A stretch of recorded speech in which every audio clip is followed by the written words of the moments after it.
Oke teman-teman, sudah saatnya Q&A ya, episode 2. Kemarin aku sempat lempar ke kalian semua, siapa tahu ada yang mau tanya nih karena awal 2026. Sudah banyak sekali pertanyaan yang masuk, ini aku seleksi beberapa yang menurutku oke-oke. Ini sekarang aku lagi ada di Swiss, di atas gunung, this is Mount Pilatus. Suhunya minus, cuman nggak apa-apa. Saya sempatkan untuk syuting buat teman-teman semua, kasih edukasi gratisan, mudah-mudahan bermanfaat ya, sesuai dengan harapan saya. Semoga retail di Indonesia pinter-pinter supaya tidak lagi terjebak oleh jebakan-jebakan yang tidak perlu ya. Oke, pertanyaan yang pertama dari Fadila Umami. Apakah kalau antri duluan di saham IPO, misal dari sejak penawaran awal, itu bakalan dapat penjatahan duluan? Dan apakah kalau baru masuk terakhir-terakhir kemungkinan tidak kebagian? Nah, ini adalah sebuah mitos teman-teman ya. Jadi eIPO itu kamu mau beli sampai di detik terakhir penutupan pun kamu masih akan tetap mendapatkan penjatahan yang sama. Dan mitos yang kedua sekalian saya jawab adalah kalau kamu ikut book building itu tidak ada urusannya dengan pooling. Maksudnya book building tidak akan membuat kamu mendapatkan penjatahan lebih. Dan juga AIPO bukan berarti kamu akan mendapatkan penjatahan yang kurang. Itu semua mitos teman-teman ya. Jadi AIPO kalau mau ikut sebagai retail ya ikut saja, nggak ada masalah. Berapapun akun yang kamu beli, misalnya kamu punya akun 5 atau 10 sekuritas gitu, terus kamu ngebit semua, itu akan dihitung satu, karena dihitungnya SID-nya.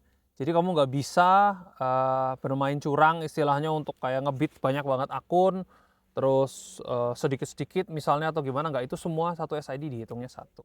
Pertanyaan selanjutnya dari Tobi 9758, 2026 saham yang bagus apa kok? Nah ini lagi-lagi ya, pertanyaan seperti ini saya jujur aja tidak bisa jawab, karena saya orangnya nggak main tebak-tebakan. Apa yang terjadi kita reaksi saja. Kita nggak bisa meramal ataupun memprediksi market seperti yang saya pernah bahas di beberapa video sebelumnya, bahwa orang prediksi market tuh kebanyakan salah. Jadi lebih baik kita bereaksi saja. Kalau emang market crash misalnya oke, dan kita amankan posisi dulu. Kalau misalnya bull run lari sendiri ya, kita bisa tambah porsi. Nah, itu sesuai dengan kita punya trading plan dan kita akan amati terus market gitu kan. Pertanyaan selanjutnya, ini ada dua pertanyaan yang saya akan jawab bersamaan. Yang pertama dari Iqbalas Sidik 5967. Saya mau belajar invest modal 10 juta, apakah worth it? Bagaimana strateginya? Dan ada Ipul Saipul, sekali-kali bahas saham untuk retail modalnya kecil, bagaimana trading plan yang bagus? Oke, saya harus bilang dulu bahwa channel ini memang cocoknya untuk kamu yang punya 500 juta ke atas. Kalau kamu modalnya kurang dari 500 juta, kalau menurut hemat saya, lebih baik fokuslah bekerja. Kalau untuk belajar saham, boleh, oke. Di luar waktu kerjamu, kalau kamu ada waktu luang, kamu mau mendalami ilmu saham, tidak ada yang salah dengan itu, bagus. Menurut saya nanti ujungnya semua orang harus belajar investasi, harus mengerti dulu ilmunya supaya dia nggak ikut masuk ke dalam market hanya karena FOMO saja. Itu penting sekali. Tapi kamu imagine kalau misalnya modalmu 10 juta, untung 100% atau double aja cuman 10 juta lagi. Mendingan kan kamu kerja aja. Gajimu 10 juta, bulan depan juga udah dapat 10 juta. Kayak kurang lebih sama begitu loh. Jadi fokus, daripada dengan waktu yang sama, 8 jam waktu kerjamu kamu pakai untuk investasi saham, belajar, habis itu bekerjanya jadi setengah-setengah, lebih baik saran saya, fokuslah bekerja, kejar karirmu, perbesar income-mu supaya ya jadinya lebih bagus. Begitu pula dengan yang punya bisnis. Misalnya kamu jaga toko atau kamu lagi bangun cafe or whatever it is sesuai dengan ekspertismu, ya fokuslah di situ. Nanti kalau memang sudah duitnya terkumpul, kamu bisa punya modal yang lebih, kamu bisa mulai mendalami investasi. Itu pun dengan target yang terukur. Kalau kamu mencari jackpot, ya sulit. Karena apa? Kamu masih punya nih kegiatanmu atau bisnismu sehari-hari, ya kamu bisa melakukan investasi dengan tujuan yang benar, yaitu adalah untuk misalnya melawan inflasi atau mau mendapatkan 10-15% per tahun, itu masih mungkin sekali untuk dilakukan. Oke? Oke, pertanyaan selanjutnya. Happy New Year buat Ko Kevin, thank you, terima kasih. Kan Ko Kevin selalu bilang video ini dibuat untuk channel yang punya 500 juta ke atas. Boleh di-share bagaimana pembagian 500 juta itu, melakukan trading berapa, investing berapa? Mohon dibantu pencerahannya. Oke, dia punya target 2026 ini serius di pasar modal, setahun yang lalu sudah belajar. Nah, sebetulnya kalau setahun yang lalu kamu sudah belajar, pertanyaan ini kamu sudah bisa jawab sendiri. Setiap orang punya profil resiko yang berbeda. Setiap orang punya profil resiko masing-masing.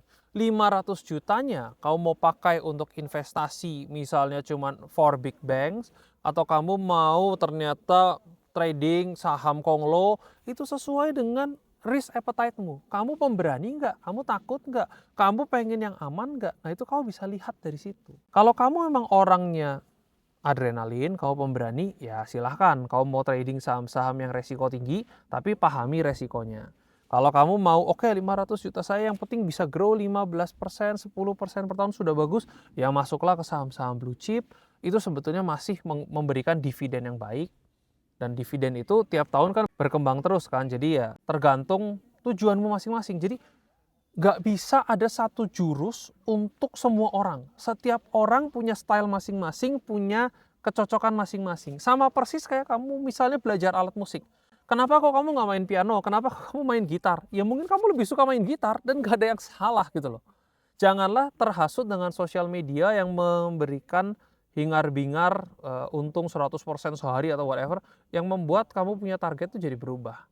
Nah itu kamu harus perhatikan baik-baik ya. Pertanyaannya selanjutnya nih dari ThanksGod87. Oh ini akunnya sangat religius ya. Izin bertanya, apakah dollar cost averaging masih relevan di 2026? Dan apakah investor harus lebih defensif atau agresif di 2026? Thanks, God bless. Oke, ketika kamu bertanya mengenai dollar cost averaging ini adalah sebuah strategi yang jangkanya panjang sekali. Kamu nggak bisa bicara dollar cost averaging untuk hanya 1 atau 2 tahun gitu. Dollar cost averaging itu kalau menurut hemat saya, menurut pendapat saya adalah sebuah lifestyle teman-teman. Kalau kamu mau dollar cost averaging itu sama seperti kamu nabungnya udah bukan lagi di rekening bank, tapi jadi di saham ini, saham tertentu. Misalnya BBCA, BBRI, BMRI, atau BBNI. Kurang lebih kan seperti itu biasanya. Nah, apakah masih relevan?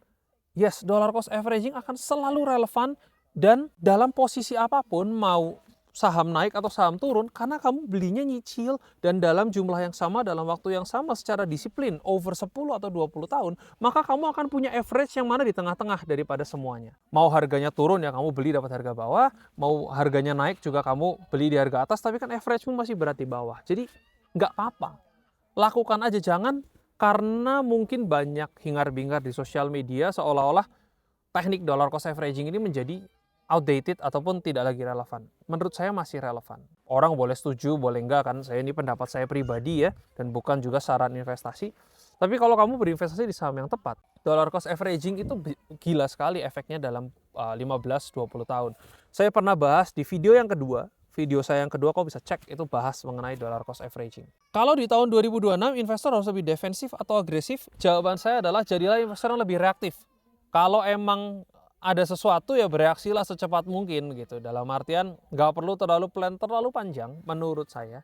Karena toh pembelian dan penjualan saham, asalkan sahamnya benar dan juga analisanya baik, itu sebetulnya liquid saja dan kau bisa keluar at any time. Dan kalau dikaitkan dengan dollar cost averaging ya kamu nggak perlu pusingin mau market cash mau apa ya, pokoknya beli terus aja gitu kan. Karena playnya adalah dividend play dan juga growth over time gitu. Pertanyaan dari XYVNN. Semua euforia selalu ada cycle-nya, right? Cara kita untuk mengantisipasi agar kita tidak menjadi budak di akhir cycle atau dalam kurung cuci piring. Apakah kita membiarkan cycle itu berlalu sambil menunggu cycle yang lain datang, entah kapan, atau kita bisa masuk dalam porsi yang kecil. Karena meskipun cuci piring, at least nggak nyesek-nyesek amat. Oke, kalau menurut saya, kalau harganya sudah tinggi sekali dan membuat mentalmu gemetar atau takut, atau secara pribadi kamu melihat bahwa misalnya ada saham ABCD naiknya udah 1000%. Kamu berpikir, wah kayaknya udah mahal banget nih. Ya sudah, nggak usah dibeli. Kalau kamu takut cuci piring, jangan beli dari awal. Nggak usah main tebak-tebakan. Jadi jawabannya sangat simpel. Cuma kan saya tahu bahwa kebanyakan dari orang-orang ini FOMO kan, pengen cepat kaya kan, sehingga dia meresikokan udah naik 1000%, beli aja berharap naik 10.000%. Nah itu yang kamu harus hati-hati. Oke? Kita nggak akan pernah tahu. Kita ini hanya retail, kita bukan bandar saham, kita bukan Tuhan.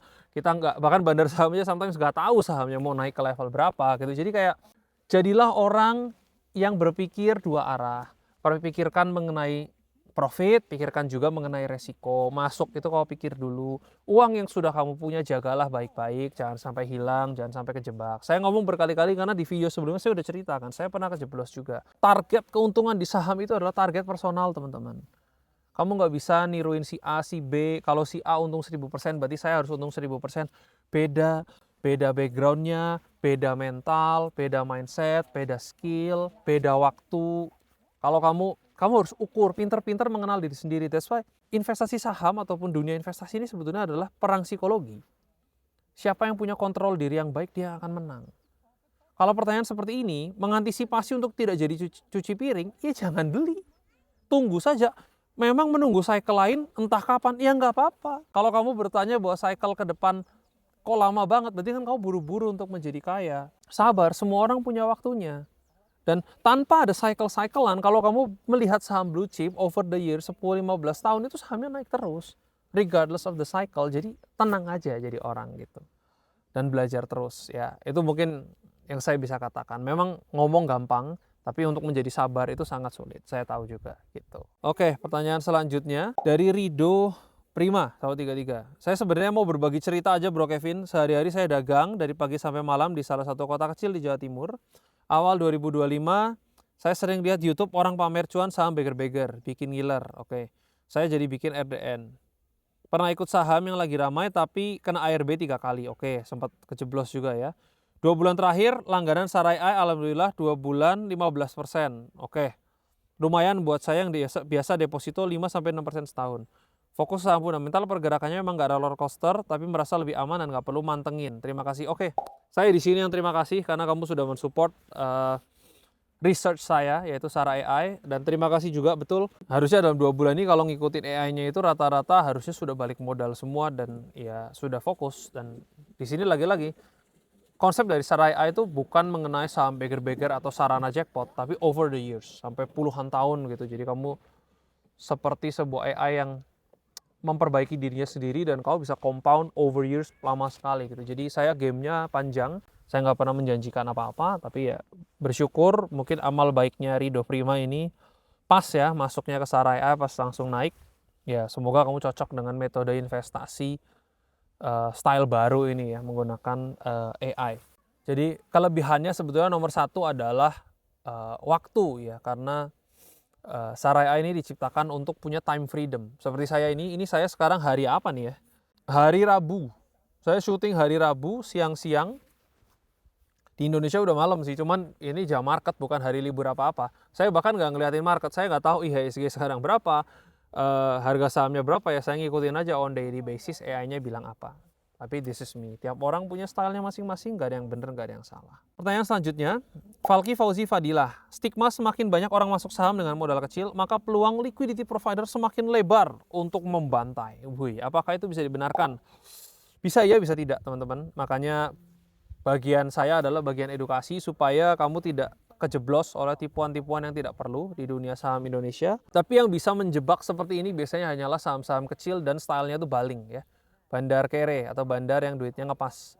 Kalau pemain-pemain besar, they don't care about retail. Jadi sebetulnya ya kamu lihatlah saham-saham konglo-konglo gitu. Mana ada retail yang rugi, semuanya juga untung gitu. Kalau ada retail yang ngaku rugi, ya mungkin belinya di pucuk dan serakah dan nggak tahu diri, ya itu salahnya sendiri. Karena kurang edukasi. Makanya ya banyak-banyak nonton video seperti ini supaya mindsetnya terbentuk bahwa kekayaan itu dibentuk jangka panjang teman-teman. Gak ada orang kaya instan, oke? Jangan percaya semua yang kamu lihat di sosial media dan selalu berikan filter diri sendiri teman-teman. Saya nggak bilang semuanya bohong, yang benar ada nggak ada emang orang-orang hebat di pasar modal ada. Tapi ya tidak semua, dan semuanya kan bungkus saya di sosial media, cuman kelihatan depannya. So be very careful. Be mindful lah, intinya kamu harus punya filtermu sendiri. Kayak edukasi terus dan perbanyak ilmu. Selanjutnya, izin bertanya dari M Nana Sekmania 5754. Sekarang sedang eranya backdoor listing. Gimana caranya mendapatkan informasi sebuah emiten yang lagi diakuisisi, tapi belum bocor ke publik? Karena kalau sudah di publik pasti sudah ketinggalan. Apakah ada cara tertentu untuk bisa mendapatkan informasi tersebut? Jawabannya tidak ada teman-teman, kecuali kamu yang mau akuisisi perusahaannya. Of course kamu tahu orang kamu yang mau beli. Tapi kita sebagai investor itu hanya bisa mengandalkan informasi yang publik-publik saja. Kalau kita investor retail, kalau kamu beli misalnya 10 juta rupiah atau bahkan 1 miliar rupiah, kenapa kamu harus diberitahu itu gitu loh, ngapain? Jadi dalam artian ya memang saya pun retail gini beli saham ya karena ada info-info yang tersedia di publik saja. Kamu bisa lihat di 2 atau 3 video sebelumnya, misalnya saya beli saham WiFi, saya ceritakan story-nya bagaimana. Dan nggak terlambat kok. Ada waktu kok. Contoh misalnya saham PTRO, dari 3 tahun yang lalu story-nya adalah saham tersebut diinvestasi oleh Pak PP, Pak Prayogo, sampai detik ini naik terus sampai 12.000 dari harganya cuma berapa ratus perak. Sebelum stock split ya harganya ekuivalen. Ya untung-untung aja. Ketinggalan tuh maksudnya gimana? Kalau saham naik dari 500 perak ke 10.000 gitu, kamu beli di harga 2.000, ya nggak apa-apa. Memang seperti itulah gitu. Punyalah target yang terukur sehingga ya mau apapun kondisinya, at the end kan yang penting untung gitu. Kamu bandingkan dengan misalnya deposito yang cuma 3-4% setahun. Atau misalnya dengan reksadana misalnya bisa 6-8%, entah reksadana saham atau reksadana apa. Kalau kamu bisa dapatkan keuntungan dalam misalnya 2 bulan 15%, nah itu kan sudah luar biasa baik sekali. Apalagi yang mau dicari. Again, jangkanya panjang kan teman-teman, jadi jangan keburu-buru lah. Karena kebanyakan orang yang terburu-buru itu hasilnya juga nggak optimal. Gitu, mudah-mudahan sudah menjawab. Videonya udah cukup panjang. Sebentar lagi tangan saya beku, muka saya udah beku sampai nggak bisa senyum. Mudah-mudahan bermanfaat buat teman-teman semua. Boleh komentar curhatan-curhatan kalian di bawah. Dan harapan saya selalu kalian menjadi retail yang lebih cerdas lagi. Dan jangan sombong teman-teman ya. Yang paling penting itu jangan sombong. Jangan pernah merasa kaya, jangan jumawa. Ingat bahwa uang 500 juta, 1 miliar, 5 miliar, 10 miliar, bahkan di pasar modal itu bisa hilang dalam sekejap loh teman-teman. Jadi jagalah hati kita supaya kita tetap jadi orang rendah hati dan banyak-banyak beramal. Thank you. Selanjutnya kau bisa nonton video ini di mana saya develop AI. Sarah AI yang tadi ditanyain sama Mas itu. Untuk bisa bantu kamu analisa saham lebih baik. Sehingga ya hopefully 2026 ini bisa menjadi tahun yang baik juga buat kamu. Thank you teman-teman. All the best.